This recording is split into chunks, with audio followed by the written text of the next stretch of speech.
Hey yo, make sure y'all go check out Big City Crime TV by my bro Alan Evans. You heard the channel is moving, the content is fire.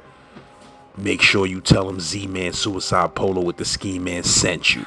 Yer. You appreciate what I'm doing over here? Feel free to send me a Cash App donation. You heard? LAZ, Brownsville, Brooklyn, Dykeman 200 block. Pottersville is in the building like a janitor. Make sure you subscribe to the channel, hit the bell so you don't miss no new episodes. You heard? You don't miss when I go on live. That bell will let you know what's popping. Facts. Like I'm mad, you know what I'm saying? And at the same time, I'm feeling myself dying. And I'm telling myself I'm not gonna die, man. Yo, I'm not gonna die, man. And when you're dying, for me, it was no pearly gates. I didn't see no angels. I didn't see Jesus. I didn't see no prophets. But it was like the lights was dimming. Like how you got the light dimmer, like you start feeling it fade. It's like you feel your life force fading out your body.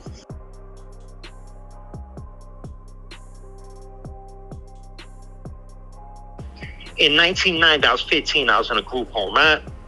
I got sent down from Tron. Now, Tron's known, where Mike Tyson did the sign when he was a kid. They discovered I was a boxer. But in 1990, I was getting released from there. I was locked up for like 9 months on a drug case. So I got some work put on me that they found on the block. I was managing, being stupid, smoking weed, drinking a little bit, off point. That's why my dumb ass got locked up. Anyway. So I don't got a home. My mom's was stable. She didn't have a stable crib. My pops was like just out of prison. I don't know this dude. You know what I'm saying? He's renting a room. He's selling dope, and he's extorting an Arab store. Like he's literally like, you know what I mean? So he's like a low level gangster with a dope habit in Queens. You know, he's Irish American. My pops. You know, so I only, you know what I'm saying? So I don't got nowhere to go. So they put me in this group home in Mount Vernon. So the first day there, I'm like, they're like, you know, your first 24 hours, you can't go outside, but you know, you just got here. Because I was like, yeah, can I just take a walk? Like, you know, you just got here. I said, is there a park or something? They said, yeah, it's like a few feet away down the block. I walked to the park. There's these 2 little girls in the park. I said, excuse me, little girls, do you know where the nearest train station is? They're like, it's far. You got to go all the way down. I forgot what it is.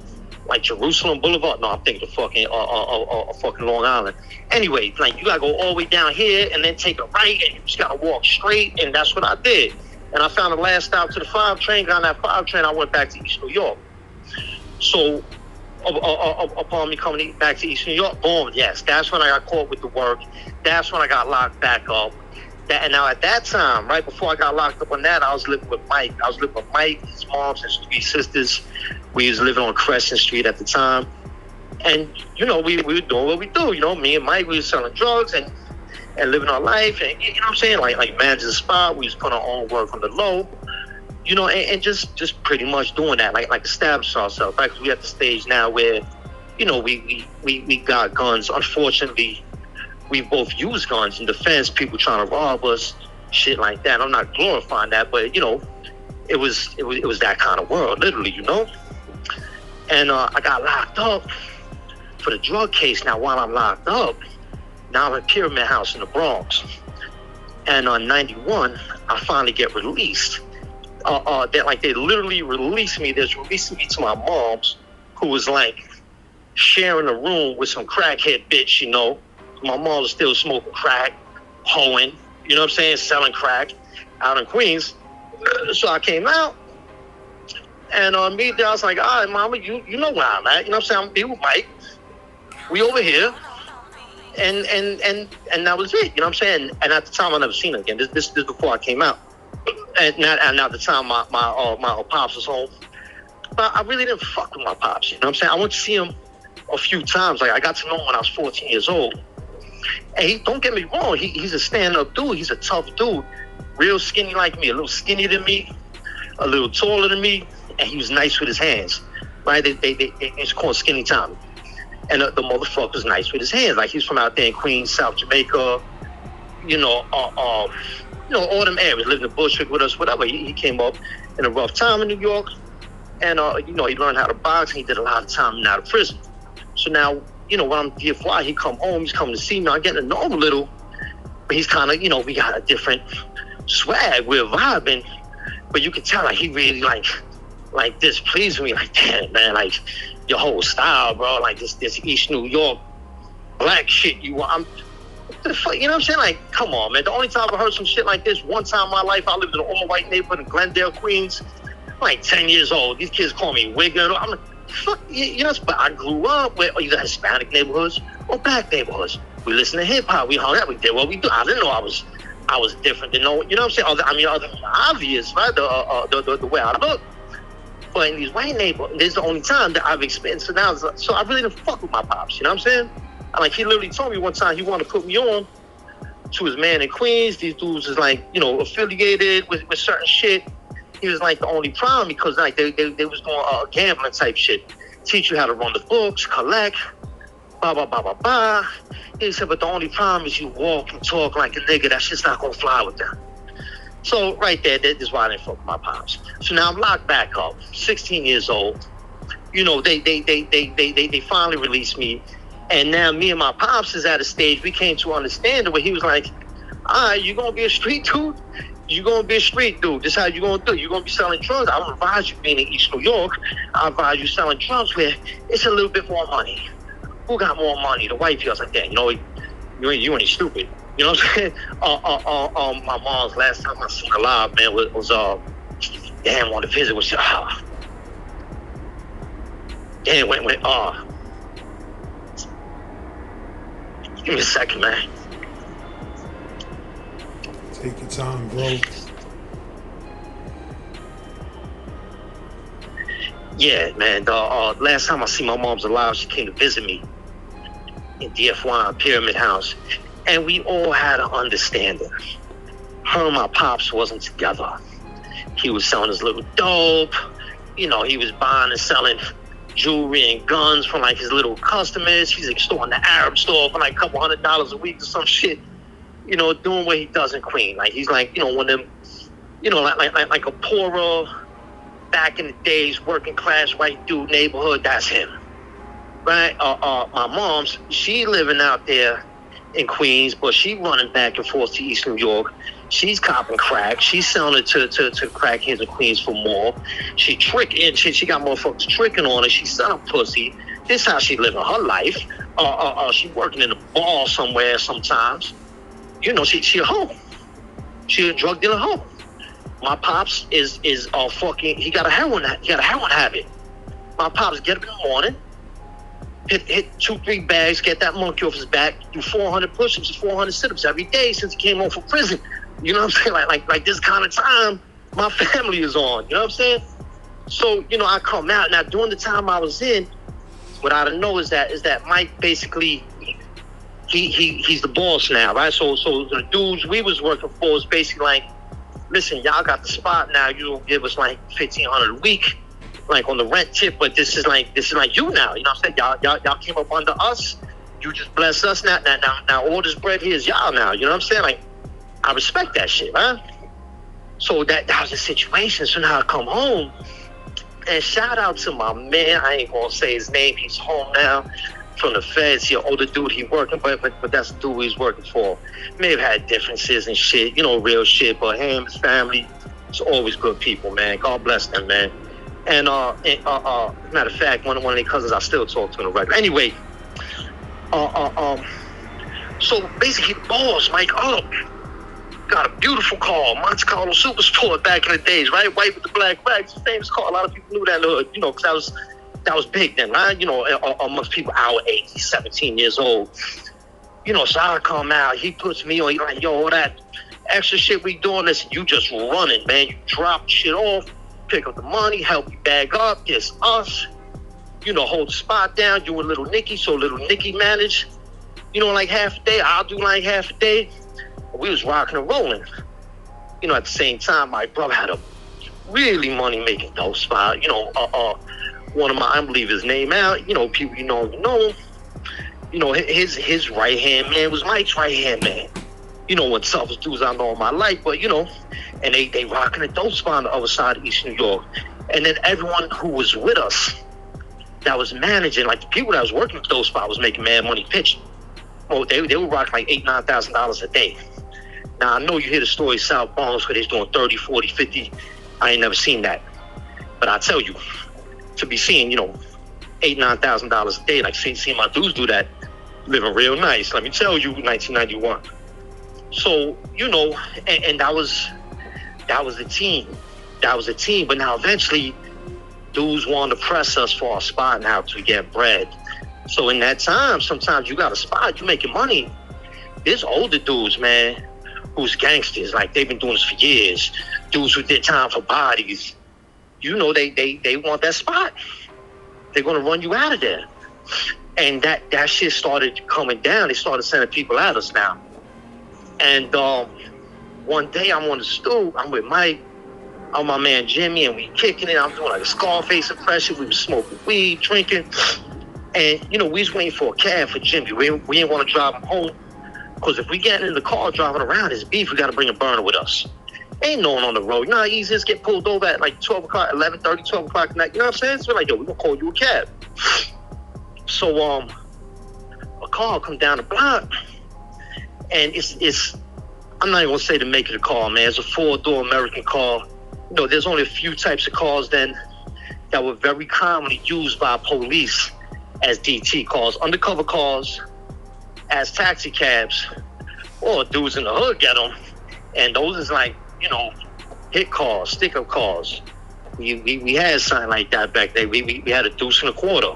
It was big, it was 4-door, it was fast, it was anonymous. That shit was a tank. You know what I mean? Like, it was crazy motherfucking time back then. And like some real movie type shit. Not that, and trust me, I don't say that in a good way. If you lived it, you don't want to, and you don't want your children living that way. But he's like, yo, pay attention. He's like, yo, watch that car. Because it came through slow, so we don't know. Is it police? Is it a cab?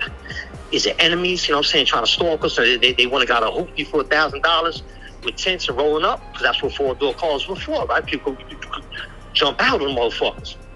Or snatch a motherfucker up, throw him in the back. That's happened. Anyway, it's happened. Anyway, yeah. So I watched the car. So as the car go by, it's 10 windows. So when the car's in the middle of the block, I'm trying to look at the lights on the corner, right? That's 50 feet in front of that car through the back window, if that makes sense. Because when I do that, the light from the view I'm looking, it illuminates it enough where you'd be able to see the shape of how many people's in that car. So when I seen that, it wasn't no car full, wasn't no one in the back. It had to be 1 or 2 people. So immediately I'm thinking it's probably police. Probably police or a cab, but we good. We ain't got no burners on us. We ain't got no drugs on us. Cab won't come, bring Jimmy home, we good. So we on the stoop, kicking it, bugging out. We kids, man. Me and Jimmy 16, Mike 17, and Mike and Jimmy standing in the fucking doorway. And I'm on the steps, like in the middle of the stoop, because it's a brownstone, and I'm facing them. So my back is to the street. And we joking, and all of a sudden Mike got on point quick. But like you can tell, he was kind of surprised, too late. He was a little too late. And that one may have been the difference of getting me, or who knows? It might have been the difference of getting dying and not talking to you about this. But he knows it's too late. He said, yo, it's that car again. So mind you, I'm standing square to the doorway, my back to the street. I turn to the right from my waist, like I turn, my hands on the banister. But the car's like just getting out of my view, so I know I got to twist to my left. And when I twist from the left, it's an individual, like Cypress Hill shit, hanging out that window, taking out some putos, that was like, but literally, like, shit they rapping about like that. That was going on. And, boom, he had a sub-automatic, MAC-11. Dudes get MAC-11s. We used to file down the firearm can and just go fully automatic. I didn't do it. Other people knew how to do it. Wasn't hard to do. They was cheap guns. They always jammed. You never get through a 32-shot clip without jamming. I don't know nobody who did that. You get through 10, 12, 18. That's really good. That dude.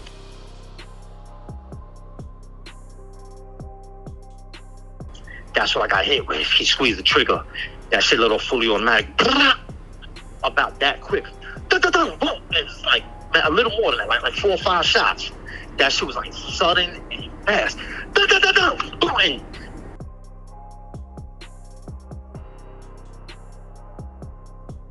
And I just instinctively like twisted back, grabbed the banister. I lift the foot to go up, and it's like my entire upper body just like stiffened up, like I had no control of my muscles. Like everything became hard as a rock, and I just fell forward, and I crashed. Like my face hit the fucking on my head, hit the fucking stairs, boom. And so I get and Mike and Jimmy just like fell back in the hallway. They just like dropped back, boom. Jimmy ran upstairs. Mike was in the hallway. I get my hands under me. I try to push myself. I can't push up. Like my body's not working. Like it's like if you flex all of your muscles in your upper body, muscles you ain't know you had. Like if you didn't play handball or basketball all year and you just played for the first time, the way you feel the next day, but 10 times, and I couldn't, like they was all contracted.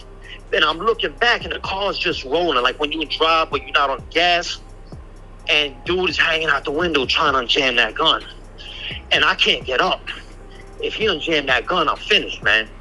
I'm finished. I'm trying to fuck get up and I can't. I hear Mike. He's like, yo, Thomas, you hit. I'm like, yeah, I'm hit.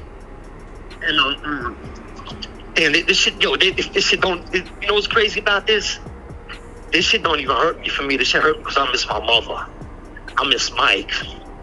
I miss my comrades. You know what I'm saying? I'm like, yeah, I'm hit. You know what I'm saying? And mind you, this dude trying to jam the burner. Mike is the real target. He's in the hallway. He's safe. But he came up out that hallway, and he got like my arm. He got my arm around his neck, and he just like lifted me. Boom, so I'm on my feet. But I'm leaning on him. And instead of taking me into the building upstairs where all the guns were, he's just trying to take me to the basement. Fuck his life. Fuck his life. He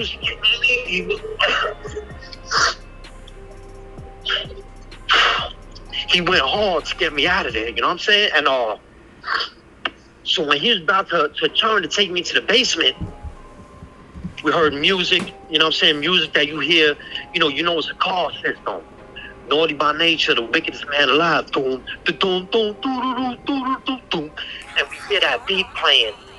And I guess dudes in the car heard that, pulled in the window, they got up out of there. They didn't peel out like on no movie shit, but they got up out of there smooth. They've been doing this. Like, this is, these are dudes who on that kind of time. And, I think, kid, you got to understand, boy, when I was a kid and I'm a low-level worker, and these are kind of dudes that are 5, 6, 7 years old, they running down on us with guns. Boom, where the drugs at? Where the money? Motherfuckers jump out of Acura, put a shot into my chest. Motherfucker had a 9 to my, I was 14. I gave him every fucking thing I had. I remember that, but in that moment, he's like, don't run, don't. And I knew in that moment, I knew in that moment I was done. That without a shadow of a question, I'm a fraction, a breath away from getting murdered right now. If either one of these dudes pull that trigger. You know what I'm saying? And so basically, if you don't want to be a fucking lifetime worker doing that your whole life, get a fucking job somewhere, or you're going to have to start putting that work in, man. You're going to have to start putting that work in, and sometimes you're in over your head. But when you're in over your head, it's only one thing to do, man. You're going to swim and get out of there, swim till you collapse, or you're going to drown any fucking way. Or you're going to swim out of there right into a fucking prison cell. So that makes it, just based on my little rough estimate, that makes it 75% chance you dead or you spend the rest of your life in prison. So yeah, boom, they hit me. These dudes took off in that car. Right? We heard the music. They took off in the car. And I had a black shirt on, so you really couldn't see the blood. And cause I got hit my ribs, inside of my ribs. And Mike walked me. It was actually his brother playing the music. He pulled up. He had no idea. And when he pulled up, Mike came to the passenger side. I'm draped around him. He's like, yo, take Thomas to the hospital. He just got shot. And his brother's like, yo, stop playing, man. And when Mike took his hand off my side, it was covered in blood, his whole arm. It's summertime. I actually got shot on my mother's birthday on August 14th, ironically. And so he took me in that car. He's like, yo, relax. And I'm mad. I'm trying to talk.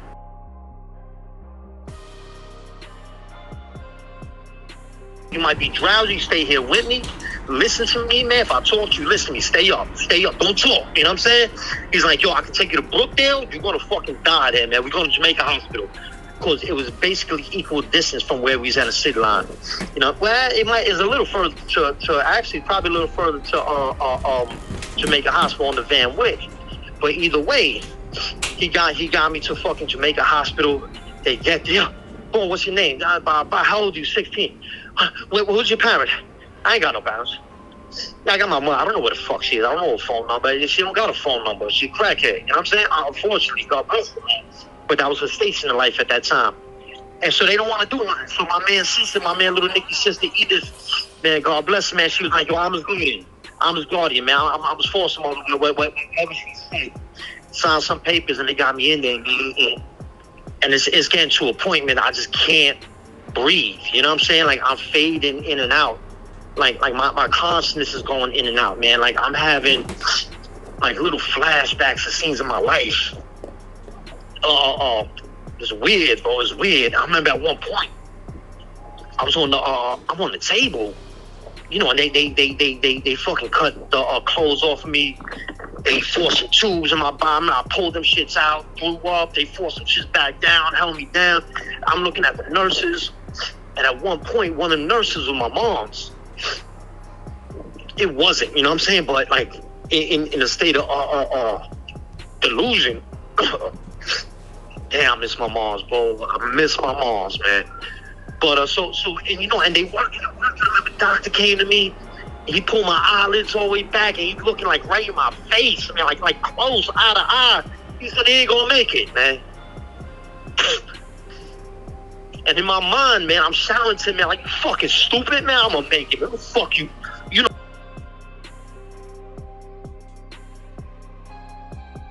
Like, I'm mad, you know what I'm saying? And at the same time, I'm feeling myself dying. And I'm telling myself I'm not gonna die, man. Yo, I'm not gonna die, man. And when you're dying, for me, it was no pearly gates. I didn't see no angels. I didn't see Jesus. I didn't see no prophets. But it was like the lights was dimming. Like how you got the light dimmer.